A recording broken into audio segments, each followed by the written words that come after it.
मैं डॉक्टर महेंद्र कुमार सारवा, सहायक प्राध्यापक इतिहास, शासकीय दूधाधारी बजरंग महिला महाविद्यालय रायपुर। आज मैं बाल्कन युद्ध पर चर्चा करने जा रहा हूं, जो सन 1912 एवं 1913 ईस्वी में घटित हुई। बाल्कन युद्ध विश्व इतिहास की एक अत्यंत महत्वपूर्ण घटना के रूप में माना जाता है। वास्तव में बाल्कन युद्ध टर्की साम्राज्य की निर्बलता के कारण हुआ था। टर्की साम्राज्य की निर्बलता के कारण ही हम क्रीमिया युद्ध देखे, जो 1853 ईस्वी से 1856 ईस्वी तक चला था। टर्की साम्राज्य की निर्बलता के कारण यूरोपीय राष्ट्रों की महत्वाकांक्षा टर्की में अत्यधिक बढ़ गई थी और ऐसी स्थिति में टर्की दिनों दिन निर्बल होता जा रहा था। और इसी निर्बलता का लाभ कालांतर में टर्की के अधीन विभिन्न क्षेत्रों के लोगों ने उठाया, विभिन्न क्षेत्रों के राष्ट्रों ने उठाना शुरू कर दिया और उन्होंने टर्की के विरुद्ध विद्रोह किया और विद्रोह करके अपनी स्वतंत्रता की घोषणा कर दिया। और जिसके कारण कालांतर में प्रथम बाल्कन युद्ध 1912 ईस्वी और द्वितीय बाल्कन युद्ध 1913 ईस्वी में हमको देखने को मिलता है। तो आज हम प्रथम बाल्कन युद्ध और द्वितीय बाल्कन युद्ध पर चर्चा करेंगे। बाल्कन युद्ध की घटनाएं एवं बाल्कन युद्ध के परिणामों पर चर्चा करेंगे। पहला है प्रथम बाल्कन युद्ध। सन 1912 ईस्वी में रूस और फ्रांस में एक समझौता हुआ गया कि यदि बाल्कन प्रायद्वीप के प्रश्न पर जर्मनी अथवा ऑस्ट्रिया रूस से युद्ध करेंगे तो फ्रांस और रूस एक साथ मिलकर लड़ेंगे। फ्रांसीसी सहायता का आश्वासन जब रूस को प्राप्त हो गया तो उन्होंने बाल्कन प्रायद्वीप में बेरोकटोक हस्तक्षेप करना प्रारंभ कर दिया।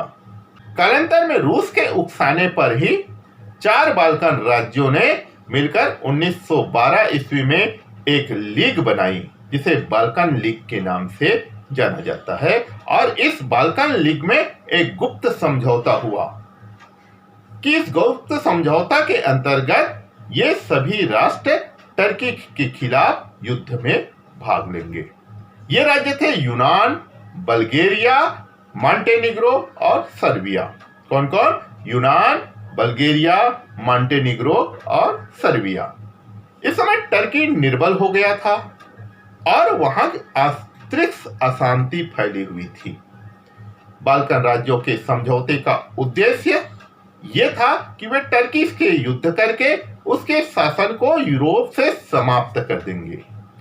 इसके बाद जीते हुए क्षेत्रों को आपस में बांट लेंगे। मैसेडोनिया पर इन राज्यों की लोलुप दृष्टि लगी हुई थी। ये वही मैसेडोनिया है एक समय जहां पर सिकंदर जैसे महान साम्राज्य निर्माता हुए थे, जिन्होंने विश्व विजेता बनने का सपना देखा था और अपनी योजना को अमली जामा पहनाकर वह विश्व विजेता कहलाया। यही इसी मैसेडोनिया पर इन सब की दृष्टि थी। मैसेडोनिया पर इन राज्यों की विशेष रूप से हमको लोलुपपूर्ण दृष्टि देखने को मिलता है। इसलिए इस समझौते में यह भी स्पष्ट हो गया था कि यदि टर्की की पराजय के पश्चात मैसेडोनिया के प्रदेशों को बांटा जाए तो कैसे बांटा जाएगा। यह भी निश्चित हो गया था कि मैसेडोनिया का प्रमुख भाग बल्गेरिया को दे दिया जाएगा और अल्बानिया सर्बिया को दे दिया जाएगा। इस प्रकार से ये योजना बनी। अब इस योजना को उन्होंने क्रियान्वित करने का कार्य किया था, जिसे हम घटनाएं के रूप में अध्ययन कर रहे हैं। समझौता हो जाने पर बाल्कन राज्यों ने एक बहाना लेकर टर्की के विरुद्ध 17 अक्टूबर 1912 ईस्वी को युद्ध की घोषणा कर दी। इन राज्यों का कहना था कि मैसेडोनिया में ईसाइयों के साथ बड़ा अत्याचार हो रहा है। ऐसी स्थिति में वे मैसेडोनिया को टर्की के घृणित शासन से मुक्त कराना चाहते हैं।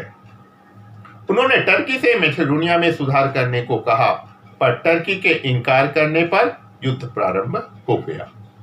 तुर्की सेना बुरी तरह से पराजित हो गई और बाल्कन राज्यों को आशातीत सफलता मिली, अर्थात उसकी आशा से अधिक सफलता इन बाल्कन राज्यों को प्राप्त हुई। मॉन्टेनिग्रो तथा सर्बिया की सेनाओं ने अल्बानिया पर अपना अधिकार स्थापित कर लिया। यूनानी सेनाओं ने एड्रियानोपोल के प्रसिद्ध दुर्ग को तुर्कों से छीन लिया। इस समय टर्की के सामने केवल एक ही रास्ता बचा हुआ था और वो रास्ता था संधि का। उधर यूरोप के अन्य राज्य भी टर्की की दशा पर चिंतित हो रहे थे। बाल्कन राज्यों की संधि की शर्तें टर्की के लिए अत्यंत अपमानजनक थी। फिर भी क्या करता, मरता क्या नहीं करता। टर्की के लिए यह बहुत महंगी समझौता था। उनको स्वीकार करने पर टर्की का यूरोप से अस्तित्व ही मिट जाता। हताश होकर टर्की के सुल्तान ने संधि का प्रस्ताव स्वीकार कर लिया। लंदन की संधि। एक बार पुनः दोनों पक्षों के प्रतिनिधि 1913 ईस्वी में संधि करने के लिए लंदन में एकत्रित हुए। 30 मई सन 1913 को लंदन की संधि हुई, जिसके द्वारा प्रथम बाल्कन युद्ध समाप्त हो गया। टर्की को क्रीट तथा अन्य यूरोपीय क्षेत्रों से वंचित कर दिया गया और ऑटोमन साम्राज्य केवल कास्टिनोपोल और उसके आसपास के कुछ भाग तक ही रह गया। परंतु इस प्रकार छीने गए प्रदेशों का आपस में बंटवारा करने के संबंध में बाल्कन राज्यों में परस्पर मतभेद देखने को मिलता है और यही कालांतर में द्वितीय बाल्कन युद्ध को जन्म दिया। अर्थात प्रदेशों के बंटवारा ने प्रथम बाल्कन युद्ध के स्थान पर द्वितीय बाल्कन युद्ध को जन्म दे दिया। जहां शांति की स्थापना होनी थी, वहीं युद्ध पुनः प्रारंभ हो गया। तो द्वितीय बाल्कन युद्ध के क्या कारण थे, इस पर हम चर्चा कर ले। यह कहना कठिन है कि द्वितीय बाल्कन युद्ध का उत्तरदायित्व किस पर सौंपा जाए, किंतु इसमें कोई संदेह नहीं कि इस युद्ध में ऑस्ट्रिया तथा इटली जैसे देशों ने भी भाग लिया था। बाल्कन युद्ध से जो पूर्व समझौता हुआ था, उसके अनुसार सर्बिया को अल्बानिया मिल जाना चाहिए था, पर ऑस्ट्रिया किसी भी मूल्य पर सर्बिया के अधीन अल्बानिया को होने देना नहीं चाहता था। इसका कारण यह था कि बोस्निया तथा हर्जेगोविना की आबादी मुख्यतः युगोस्लाव तथा सर्ब जाति की थी और सर्बिया के साथ मिलकर ये प्रदेश एक शक्तिशाली इस युगोस्लाव राज्य का निर्माण करना चाह रहे थे। यदि ऐसा हो जाता तो सर्बिया की शक्ति बढ़ जाती और इससे ऑस्ट्रिया को अत्यधिक खतरा उत्पन्न हो जाता। अल्बानिया पर अधिकार प्राप्त करने से सर्बिया की पहुंच एड्रियाटिक सागर तक हो जाती। वास्तव में ऑस्ट्रिया की दृष्टि स्वयं अल्बानिया को एक पृथक राष्ट्र के रूप में घोषित करवाने की थी। यहाँ ऑस्ट्रिया इस प्रकार से चालबाज नीति अपनाई, जिसके कारण कालांतर में बाल्कन राज्यों में आपस में मनमुटाव पैदा हो गया। अल्बानिया एक पृथक अस्तित्व के फलस्वरूप मैसेडोनिया का विभाजन और भी दुष्कर प्रतीत होने लगा। अब सर्बिया ने यह इच्छा प्रकट की कि अल्बानिया यदि उनको नहीं मिल रहा है तो उसे मैसेडोनिया में अधिक भाग मिलना चाहिए, पर इस संबंध में सर्बिया तथा बल्गेरिया परस्पर सहमत न थे। बल्गेरिया यह नहीं चाहता था कि सर्बिया को मैसेडोनिया का महत्वपूर्ण भाग दिया जाए। जब यह मामला शांतिपूर्ण ढंग से नहीं सुलझ सका, तब बल्गेरिया ने सर्बिया के विरुद्ध बल प्रयोग करने की योजना बनाई। बल्गेरिया ने सर्बिया पर आक्रमण कर दिया। 29 जून 1913 को बल्गेरिया ने सर्बिया के विरुद्ध युद्ध छेड़ दिया। इस युद्ध को द्वितीय बाल्कन युद्ध की संज्ञा दी जाती है। इस युद्ध में यूनान, रोमानिया और मॉन्टेनेग्रो ने बल्गेरिया के विरुद्ध सर्बिया का साथ दिया। देखिए, सभी एक समय ऐसा था जब टर्की के विरुद्ध इन चारों राष्ट्र एक थे, लेकिन अब बल्गेरिया के विरुद्ध यूनान, रोमानिया और मॉन्टेनेग्रो और साथ ही सर्बिया, ये चार बल्गेरिया के खिलाफ हो गए। इसी समय टर्की ने भी अपने स्वार्थ को लेकर बल्गेरिया के खिलाफ इन बाल्कन राज्यों का साथ दे दिया।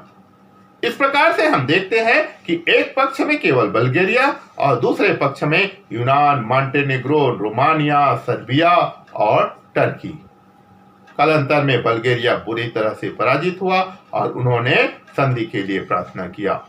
दोनों पक्षों के प्रतिनिधि रोमानिया की राजधानी बुखारेस्ट में 10 अगस्त 1917 को एक संधि की।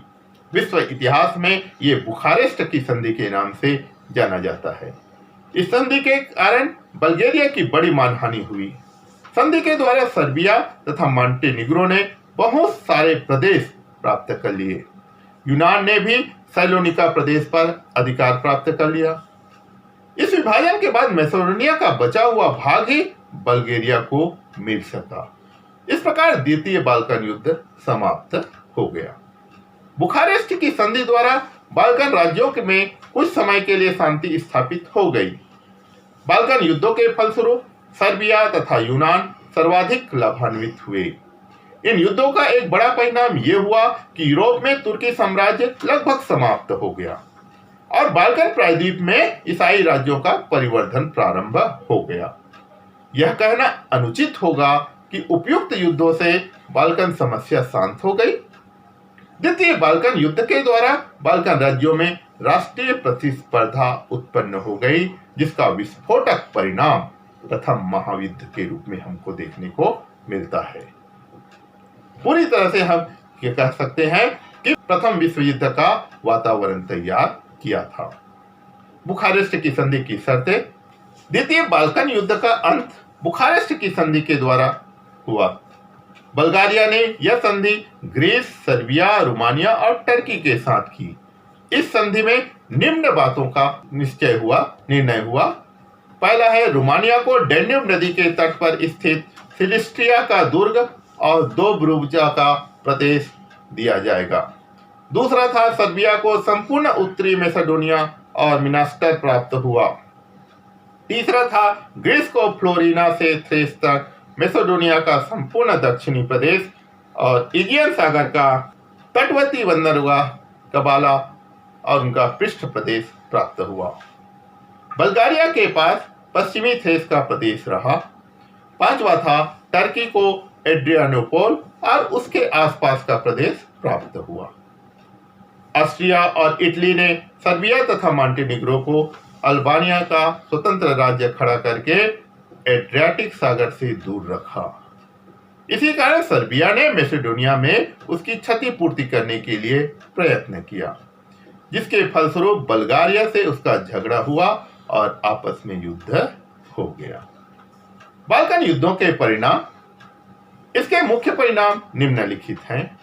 पहला, टर्की के यूरोपीय राज्य का विनाश। इन युद्धों के कारण टर्की के यूरोपीय राज्यों का विनाश हो गया। यद्यपि यूरोप में टर्की के पास कुस्तुनतुनिया और एड्रियानोपोल के मध्य का प्रदेश ही शेष रहा, किंतु वह अब केवल एशियाई राज्य रह गया।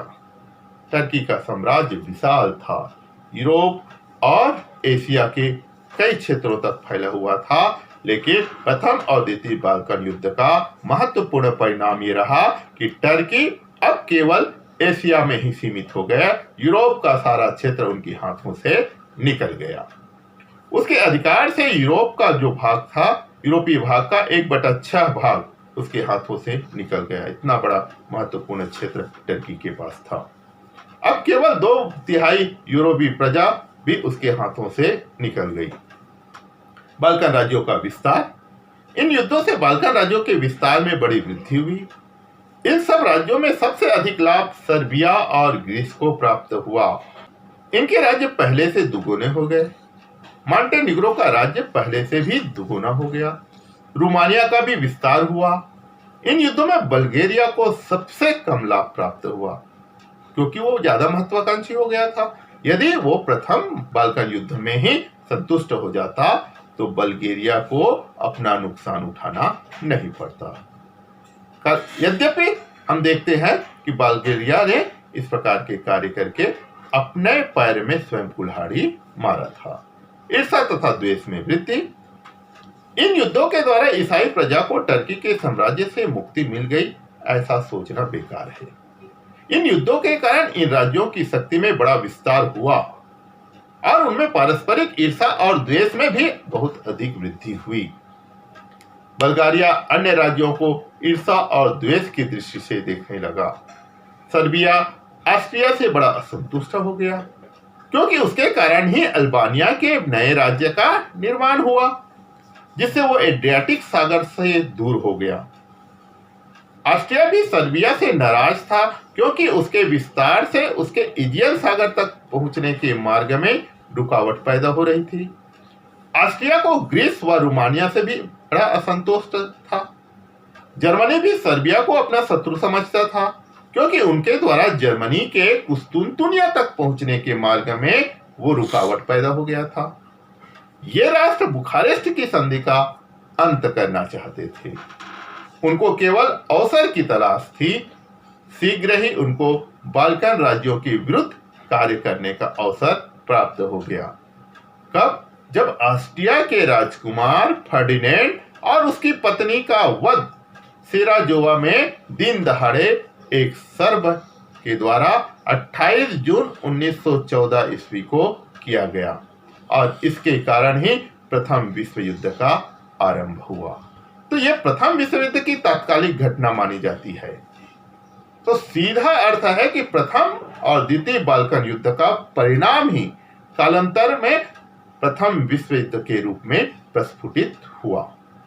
तो इस प्रकार से हम कहते हैं कि विश्व इतिहास में घटित होने वाली प्रथम एवं द्वितीय बाल्कन युद्ध के कारणों पर हमने चर्चा किया, उनकी घटनाओं को रेखांकित किया, और अंत में परिणामों पर चर्चा करते हुए ये जानने का प्रयास किए कि वास्तव में प्रथम और द्वितीय बाल्कन युद्ध ने कहीं न कहीं प्रथम विश्व युद्ध के लिए पूरी तरह से वातावरण तैयार कर दिया, जिस प्रकार से ऑस्ट्रिया के राजकुमार फर्डिनेंड की हत्या सर्बिया में हुई थी। तो इस प्रकार से मेरा मानना है बाल्कन युद्ध के बारे में आप अच्छी तरह से जानकारी प्राप्त कर लिए। किसी भी प्रकार की कोई भी समस्या होती है तो अपने विचार मुझ तक जरूर शेयर कीजिए, उसके समाधान करने का प्रयास किया जाएगा। धन्यवाद।